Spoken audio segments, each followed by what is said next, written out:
Hey, so I'm taking you to one of my all-time top number one most favorite places ever. You're gonna love it. So bear with me. But what we're actually gonna be talking about today, which there's no we, you're gonna be listening, I'm gonna be talking, which is what I do best. Um, is about our value system and how our values are so important to our happiness and our success in life. So this is a little beautiful creek that's by where I live. So when I got divorced like 7 years ago, I would take a break from work and I would come here and I would sit and I would meditate and I would plan and I would think about my future, what I wanted it to look like a year from then, 5 years from then, 20 years down the road.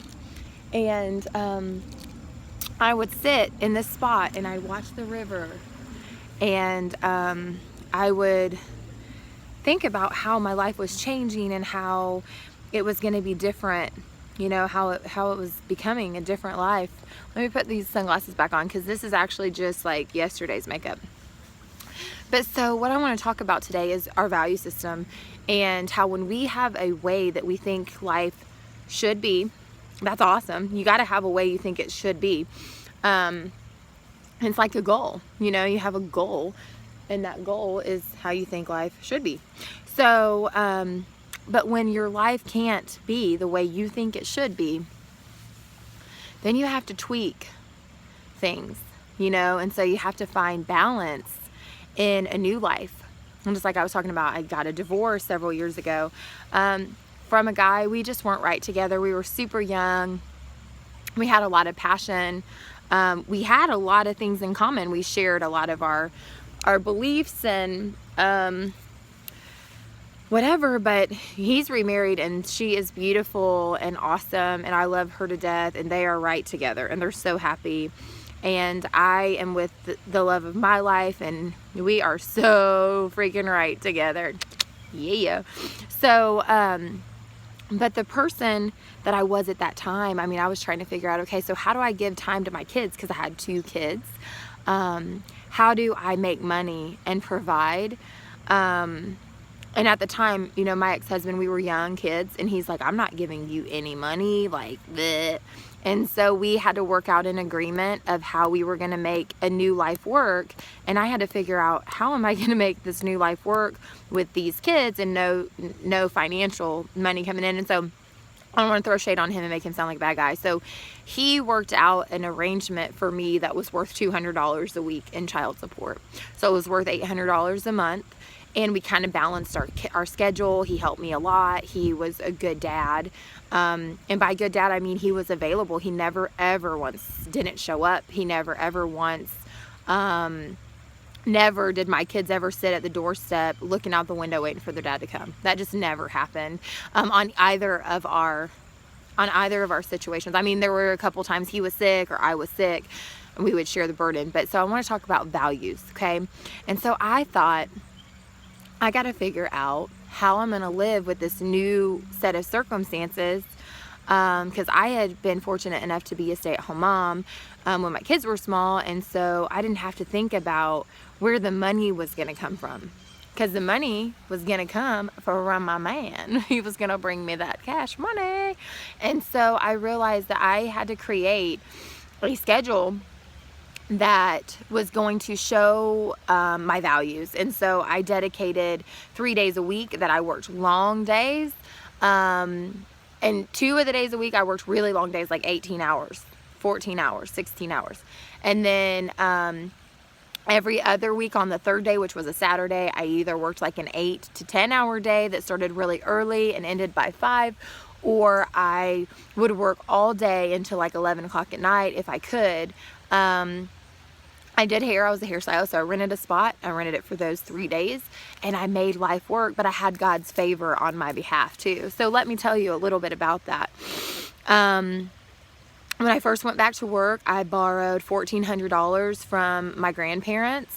I bought products, hair color, hair products. I bought some tools.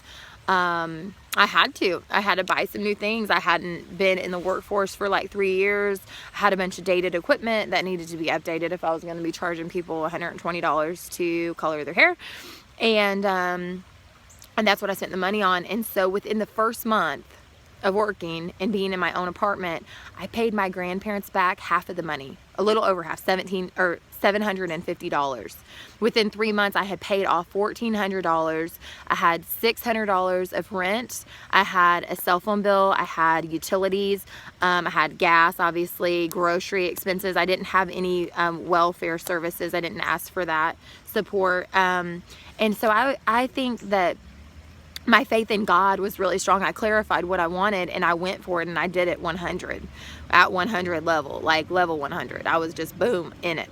And so, but this is the thing. I remember at that time I would struggle with anxiety. I would get overwhelmed. I was afraid, as I was doing something I'd never done before. So I would come right to this little place and I would sit here. Look at those little ducks.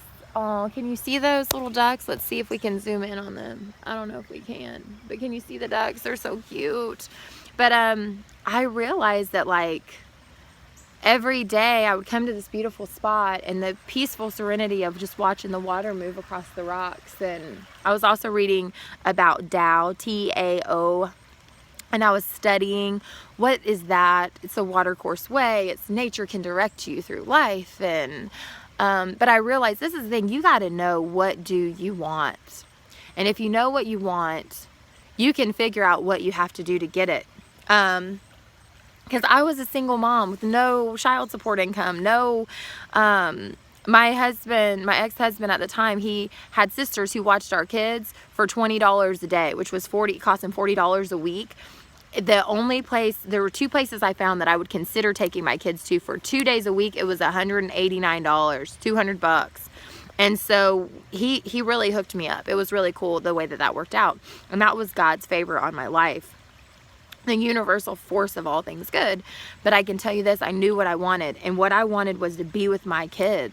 I wanted to be their mom. I wanted to love them. I wanted to take care of them. I wanted to feed them. I wanted to be with them. I wanted to watch Finding Nemo 500 times a day with them. And I wanted them to grow up and remember that they had a mom who was present and who handled her shit. And so I think that the big thing about figuring out our values is we got to figure out, what do we want? Because at the end of the day, let's say you want to make $3,000 a week, but you want to also be available to your kids. Well, there's certain opportunities that are not going to line up with your values. And so you either have to A, figure out how to change the opportunity, B, figure out how to change your values, which is really hard, or C, accept a situation as it is and just conform. And I've been very, very blessed. I've been self-employed for 7 years.